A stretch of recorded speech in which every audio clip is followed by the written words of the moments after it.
paparazzi was following us around. Obviously, we were a local area, and it was very easy to start taking shots, and we didn't want them to ruin the storyline. But one of the days, Ryan in particular was getting like, right, that's it. I'm gonna have to go out there and say something. I went, no, don't. So in the end, he pulled a Mooney, and it was featured on the internet.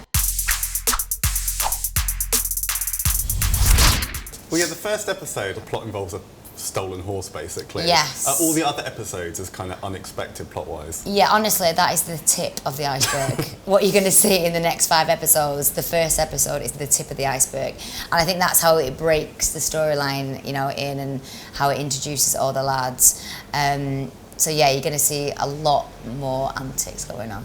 What appealed to you about the show? Because it's kind of different to anything you've done in the past. Yeah, well, I love comedy, and it was always something that I wanted to do. And I think because the year before I was away for 8 months filming a drama, I wanted something a bit more light-hearted. And when I got the scripts, I've worked with Daniel before, who written the show. So I knew already I was a fan of his work. But obviously I knew Joe was involved. So for me, them two together, it was automatically hilarious. And I remember when I was reading the scripts, I laughed out loud. And normally that never happens when you're reading the scripts. Like you're reading it and you might feel a little bit, you might like laugh to yourself, but you never laugh out loud. I certainly don't. And I did with them scripts. So I knew it was something special. On the basis of episode 1, Erin's kind of the sensible, level-headed, like, one of the group. Is that how it plays out for the rest of the series, or do we see her different sides to her? It does. Erin's definitely the sensible character of the group. She's like the mother figure. And obviously she wants to try and get out of the area where she's from. She's got connections with Vinny, and both Vinny and Dylan, because she grew up with both of them. But throughout the series, you do start seeing Erin's vulnerable side in the show as well. Where does her drive come from? Because as you say, like, her ultimate aim seems to be to get out of the town she's living in so that she can give her son a better life. Yeah. Where does that kind of fire come from? Well, unluckily for Erin, she had a very hard upbringing. She was in care a lot of the time. She had a brother who was in and out of prison, and she was a bit of a wild child growing up, and she fell pregnant at an early age. And she just realised at that point that she wanted her son to have more opportunities than what she did, and that's why she enrolled in college, and that's why she wants to try and get out of the area. She feels like a very relatable character. I feel like people will see her and kind of know something a bit like that. I do, and although she's a very tough character, she's, like you said, she's very fiery, very feisty, and she's a bit like a lioness around a cub. She's very protective of Tyler. She's also got a really soft side as well, and again you'll see that as the show progresses. Obviously the show's a comedy, but I guess sometimes filming comedy isn't as much fun as it is to watch. But was this show a lot of fun to make? It was, honestly, you know why? Because it was so random what we were filming. One day we were filming with a pigeon, and then we were filming on a gypsy caravan site, and then we were filming with a llama. It was like no day was ever the same. And because I was filming with the group of lads that I was filming with, it was just like filming with your mates. Like, we had such a good laugh, on and off set. Do you know what I mean? Did they sometimes get kind of carried away? We had some stories at the screening. I'm trying to think what they said at the screening. I wouldn't say carried away. They were professional when they needed to be professional. But they just had a laugh. And I think that show was on screen as well. Yeah, I think what the story I was thinking of was... Oh, go on, show the top one of your classmates mooned the paparazzi one. Oh, yeah, Ryan. Yeah, like, it was a bit of a joke at the end. Like, the paparazzi was following us around. Obviously, we were a local area.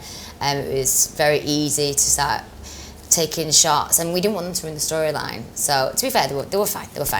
But one of the days, Ryan in particular was getting like, right, that's it. I'm gonna have to go out there and say something. I went, no, don't. So in the end, he pulled a Mooney, and it was featured on the internet. And to be fair, he's got a very nice bum, so it's fine. Well, it sounds like it all ended well. Exactly.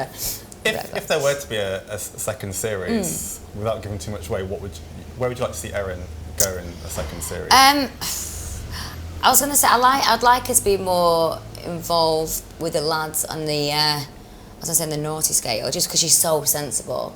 So it'd be good to see her wild child side of Erin, because we know she's got it in her, but we just haven't seen it yet. So maybe doing a bit of naughtiness with the boys, maybe. You should pitch a flashback episode to the writers. Do you think? Well, there is actually a flashback. There's a flashbacks throughout the series of Erin. One of them as a wild child, so maybe a few more will be really good. Yeah. Yeah. And see a journey as well before she had Tyler, and see exactly what she was like before she had the baby. Obviously, this show is going to launch as a box set. Is that how you watch most of your TV now? Do you watch things in box sets? Is that? I have done. I like watching them all together. Do you know what I mean? So I watch them as a series, as a whole, so I can just catch up and sort of binge watch. I binge watch my series. What are you watching at the moment? You know, you're never gonna believe this, but I'm actually watching Game of Thrones. Okay. I'm so late to that party. It's unbelievable. I'm only up to season 5, and I know it's ended, but when the last series came out, I didn't want to hear any spoilers, so I literally didn't go on my phone, didn't ask questions. When people were speaking about Game of Thrones, I'd walk away. So yeah, I'm catching up with that at the minute. And have you managed to avoid spoilers for the final one? Yeah, You've yes. done well. I haven't even, you know, when you go on Instagram, you see like pictures of like certain couples kissing, like no. So like go off it. I don't want to look at it. But yeah, I'm excited to finish that series off, and that was something that I was watching while I was in Cape Town. I was filming out there for 3 months, and it was something that I'd go home and watch after like a long day. It was my release. What, to watch something else after you've been filming all day? Yeah. That's I did that cool. with Brassic as well. I watched Brassic as a series. They sent to me before I watched it at the screening, and I watched that as I sort of binge watched Brassic as well. Do you find it hard watching yourself? Yes, especially at a screening when in front of people. I think I'm a bit better on my own, but when I'm in front of people, it does make me cringe a little bit. Yeah. Because sometimes actors at screenings and stuff, they kind of come afterwards. They Yeah, which I totally understand. But I think because I had so much fun with this job, I wanted to be with like the gang, of the lads, whatever, and watch it as one. Do you know what I mean? The day that Brassic premieres, will you feel nervous? Yeah. And are you sort of person, will you kind of search with what people are saying on Instagram and Twitter, or do you kind of stay away from that? No, you want to hear the response. You want to see the response, and I do. I am sort of like a sucker for that. I will go on and be like, let me see the response. Is it positive? So yeah, I will be watching and checking out what people are saying. Definitely. Must be quite scary because some people have really strong opinions online. Well, that's the annoying thing. Like, you know, you could get 100 nice messages, and you get that one message, and that will stay with you. That negative message.